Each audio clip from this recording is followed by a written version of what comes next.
First official day in quarantine. I'm already out of toilet paper. Mr. Phelps's class. Yeah. All right, everybody. Hope you're doing well. Hopefully you've got plenty of sleep over the weekend and you're ready to start this adventure with me. This is going to be a little different. I know it's like a little awkward for you and probably, just as awkward as this for me to talk to nobody and try to still hold some semblance of a class.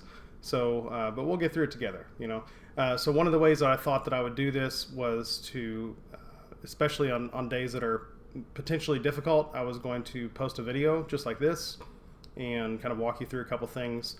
And I noticed too that it would probably be easier for me to talk to all three of my classes at the same time. So I have seniors, juniors, and freshmen. And so what I'll do is I'll post a timestamp here in just a second to tell you which part of the video to go watch, because that will just make editing and posting a little easier for me. So if that's not a big deal for you, that would be awesome for me. And here are the timestamps.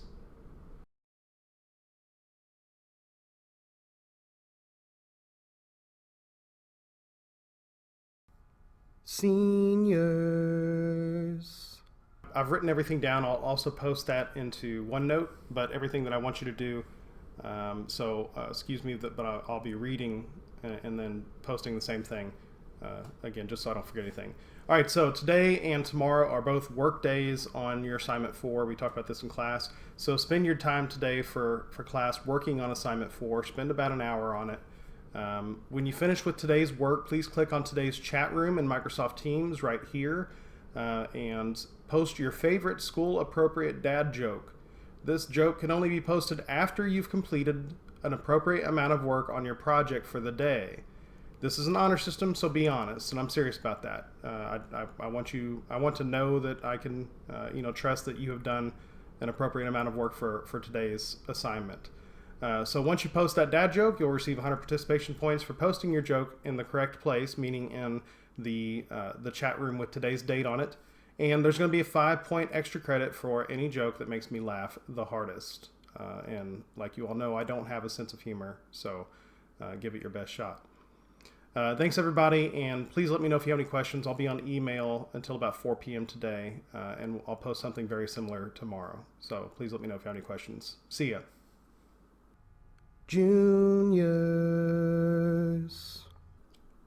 Okay, juniors. All right, so I've written this down. It's a little awkward, but I wanted to make sure that I didn't forget anything and that I could also post what I said in OneNote. So you're going to see something very similar to what I'm about to say in OneNote if you need to review anything. All right, so spend your time in class today reading at least one of the 2 examples of the literature reviews in the handout section of OneNote.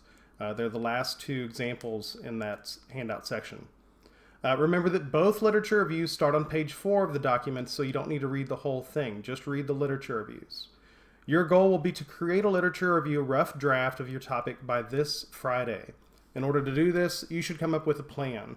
Your job today is to brainstorm an outline for your literature review using the sources you've begun to collect, and possibly more sources if you still need them, so keep doing research if you still need them, and create a logical path through the information to your reader.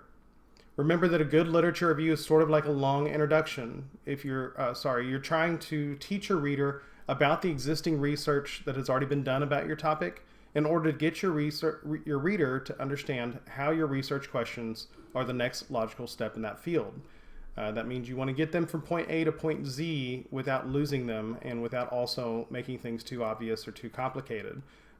You're also trying to show how those sources connect. So again, using the example from the other day, you might have 2 sources that don't seem to connect. One's about psychology and one's about fictional stories, and you're going to make them connect in some way because that's what you need your reader to understand in order to get to your research questions.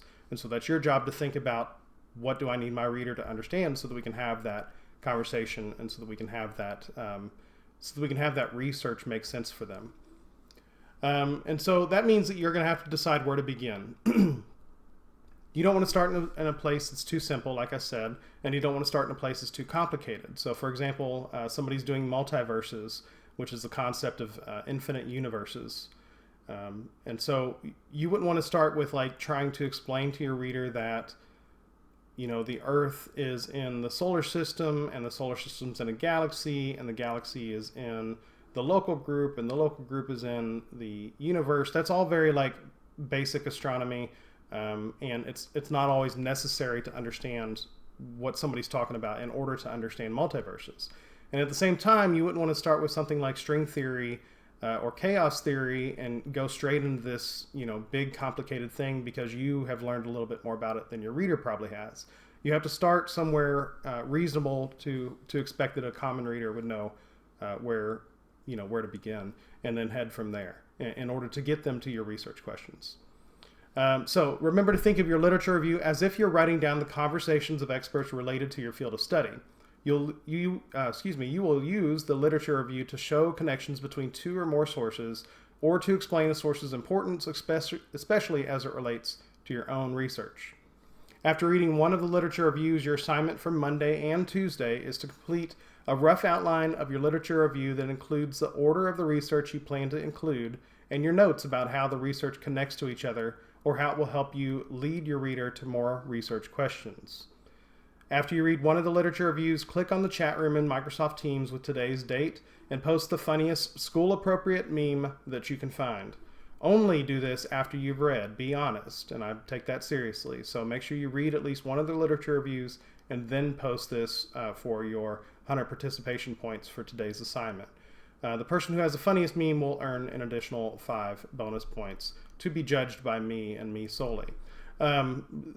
What's important to remember about managing your time is that the rough draft is going to be due on Friday, and there's a little bit of writing that's got to be done between now and Friday in order to get it done. So I highly recommend reading through one of those literature reviews, getting your outline out of the way, and it can be really rough. Bullet points are fine, and then go ahead and start writing. Start putting those sources in conversation with each other.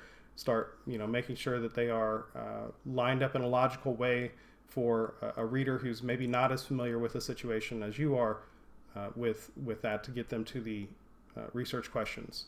All right. So yeah, any questions, please let me know. I'll be on email until about 4 o'clock today. But yeah, have a great day. And again, let me know if you need any help. See ya. Freshman.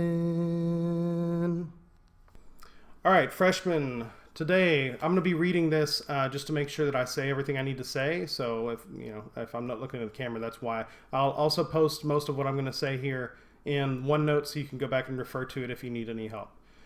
So today we're going to begin our unit on short stories. We're going to roughly move through different time periods chronologically, but we're going to bounce back and forth as needed. Today you're going to read one of the earliest American short stories called The Turtle Creation Myth, and it's by the Lakota tribe of Native Americans. It's very short, it's only about a page long, but it's super important to understand why we create and value fiction. This myth is posted in the handout section of OneNote. After you read it, I'd like you to click on the chat room for today's date in Microsoft Teams right here and begin a class discussion.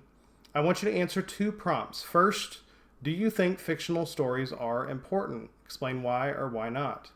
And secondly, what is your analysis for the turtle creation myth?